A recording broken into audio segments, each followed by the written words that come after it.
Right అండి thank you అండి క్రాంతి గారు. ఓకే, ముద్రగడ పద్మనాభం గారు రైట్, కుమార్తె క్రాంతి. ప్రస్తుతం ఆమెకి ముద్రగడ పద్మనాభం గారికి ఆయనకంటే పద్మనాభ రెడ్డి అనాలి, ఆయన పేరు మార్చుకున్నారు కాబట్టి మాటలు కూడా లేవు. ఎందుకంటే పవన్ కళ్యాణ్కి ఆమె మద్దతుగా ఉన్నారన్న ఒక రీజన్తో పూర్తిగా అసలు బంధాలనే తెంచుకున్నంత వాతావరణం. అంటే ఒకటి మండిపట్టు పట్టారంటే దానికి కట్టుబడి ఉంటారు.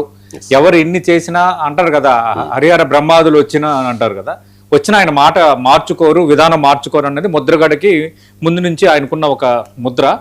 ఇప్పుడు కుమార్తె నేరుగా ఫోన్ లైన్లో మన 99 టీవీతో మాట్లాడినప్పుడు, మీతో మాట్లాడినప్పుడు క్లియర్ కట్గా ఆమె చెప్పారు, మిగతా బంధువులకి చెప్పారు, ముద్రగడ తల్లి అంటే శాంతి గారు వాళ్ళ మదరు బ్రదర్స్ కూడా మాట్లాడట్లేదు అంటే అంత కరాఖండిగా ఉన్నారనేది. సరే, అది వాళ్ళ వ్యక్తిగతం, కుటుంబం మధ్య ఉన్న ఇష్యూస్ మనం ఎక్కువ మాట్లాడడం కూడా కరెక్ట్ కాదు. కానీ ముద్రగడ పద్మనాభం ఆయనకి అస్వస్థత అనేది కొంత సెన్సేషన్ న్యూస్గానే చూడాలి. 10 రోజులు విశ్రాంతి అవసరం ఉన్నప్పటికీ ప్రధానంగా కిడ్నీ సంబంధిత వ్యాధితో పాటు ముద్రగడ పద్మనాభం ప్రొస్టేట్ క్యాన్సర్తో కొంత ఇబ్బంది పడుతున్నారని వాళ్ళ అనుచరులు గతంలో చెప్పింది. ఇప్పుడు కుమార్తె కూడా దాన్ని ధృవీకరించారు. రెండుగా అంటే ఆంధ్రప్రదేశ్ రాజకీయాలు, ఆంధ్రప్రదేశ్ రాజకీయ చరిత్ర తీసుకునేటప్పుడు ఖచ్చితంగా ముద్రగడ పద్మనాభం ఆయనకి ఒక పేజీ ఉంటుంది. ఎందుకంటే చాలా కీలకంగా వ్యవహరించారు. 4 టైమ్స్ ఆయన ఎమ్మెల్యే. 1978లో జనతా పార్టీ నుంచి మొదటగా ఆయన విజయం సాధించారు. ఒక రకంగా చంద్రబాబు నాయుడు, వైఎస్ రాజశేఖర రెడ్డి ఇలాంటి కీలక నేతలకి ఆయన సమకాలికుడే ఒక రకంగా రాజకీయాల పరంగా. అయితే ఆయన తెలుగుదేశం పార్టీ పెట్టిన తర్వాత తెలుగుదేశం పార్టీలోకి రావడం, 83, 85లో తెలుగుదేశం పార్టీ నుంచి విజయం సాధించడం, ఆ తర్వాత పరిణామాల క్రమంలో కేఈ కృష్ణమూర్తి సీనియర్ నేత, కర్నూలుకు సంబంధించిన సీనియర్ నేత కేఈ కృష్ణమూర్తి, అలాగే ప్రస్తుత కాంగ్రెస్ నేత మాజీ హోంమంత్రి జానారెడ్డి, అప్పుడు వీళ్ళందరూ కలిసి ఒకనప్పుడు తెలుగునాడు అని ఒక పార్టీ కూడా పెట్టారు. ఆ పార్టీ పెట్టారు. తర్వాత పరిణామాల క్రమంలో అది కొంత మూవ్ కాలేదు కాబట్టి మళ్ళీ ఎవరి దారి వాళ్ళు చూసుకున్న వాతావరణం అయితే క్రియేట్ అయింది. ఎమ్మెల్యేగా గతంలో 94లో ఓడిపోయిన 99లో అప్పుడు బీజేపీ అలయన్స్ ఉంది నాకు తెలిసి, అంత ఎన్డీఏ అలయన్స్లో తెలుగుదేశం పార్టీ ఎంపీగా కాకినాడ నుంచి ఆయన విజయం సాధించారు.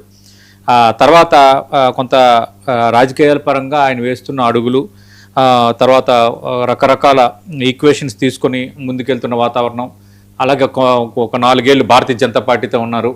ఆ తర్వాత ఎన్నికలకు ముందు ఏర్పడిన వాతావరణంలో పవన్ కళ్యాణ్ ఉద్దేశించి ఆయన లేఖ రాయటం, కొంత కాపులు రిజర్వేషన్ల అంశం కొంత ఫ్లేరప్ అవటం, అంతకుముందు తుని రైల్ ఇన్సిడెంట్, ఇవన్నిటి నేపథ్యంలో ఇంకా ముద్రగడ పద్మనాభం మరొకసారి పూర్తిగా హైలైట్ అయ్యారు.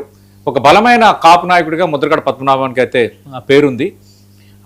అటు 2024 ఎన్నికలకు ముందు ముద్రగడ పద్మనాభంకి సంబంధించి అటు పవన్ కళ్యాణ్ గెలిస్తే నేను తన పేరు మార్చుకుంటానంటూ శపథం చేశారు.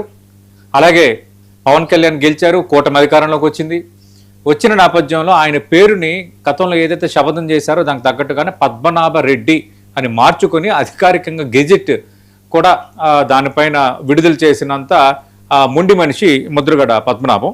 సరే, రాజకీయాల పరంగా అటు అందరితోనూ పూర్తి పరిచయాలు ఉన్నాయి. ప్రస్తుతం వైఎస్ఆర్ కాంగ్రెస్ పార్టీలో ఆయన కొనసాగుతున్నారు. అలాగే వైఎస్ఆర్ కాంగ్రెస్ పార్టీ అధినేత ముద్రగడ పద్మనాభం కూడా అంత రెసిప్రోకల్గానే రెస్పెక్ట్ ఇవ్వటం, పార్టీ పరంగా కాపు సామాజిక వర్గం పరంగా కొంత ఆయనకి ప్రియారిటీ ఇవ్వటం అనేది జరుగుతోంది.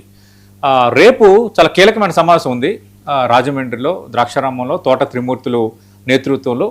వైఎస్ఆర్ కాంగ్రెస్ పార్టీకి చెందిన దాదాపు 44 మంది లిస్టులో మనం చూస్తే 44 మంది కాపు నేతలు ఒక కీలకంగా భేటీలో పాల్గొంటున్నారు. ఎందుకంటే మనం ఉత్తరాంధ్రకు వచ్చేసరికి తూర్పు కాపు, ఆ తర్వాత కాపు, బలిజ, మనం రాయలసీమలో మొత్తం అంటే ఏంటంటే శ్రీకాకుళం నుంచి చిత్తూరు వరకు మొత్తం కాపు సామాజిక వర్గం, బలిజ సామాజిక వర్గం చెందిన నేతలు అందరూ, కీలక నేతలు అందరూ వైసీపీకి సంబంధించిన సమావేశం అది. ఖచ్చితంగా మనం నెక్స్ట్ మాట్లాడబోతున్నాం రాజకీయంగా దాని ఇంపాక్ట్ అనేది. అయితే అందులో ముద్రగడ పద్మనాభం అనే నేత చాలా కీలకమైన వ్యవహారం. ఎందుకంటే ఉభయ గోదావరి జిల్లాకు సంబంధించిన నేత కావటం, కాపు సామాజిక వర్గం బలంగా ఉండటం, వైఎస్ఆర్ కాంగ్రెస్ పార్టీ ఇంత పెద్ద మీటింగ్ ఒకటి పెట్టుకోవటం, ఇలాంటి నేపథ్యంలో ముద్రగడ పద్మనాభం అస్వస్థ గురవటం అనేది కొంత ఆ ప్రోగ్రామ్ కూడా కొంత డ్రాబ్యాకే. ఆయన కోలుకోవాలని ఖచ్చితంగా మనం కోరుకుంటాం. రైట్.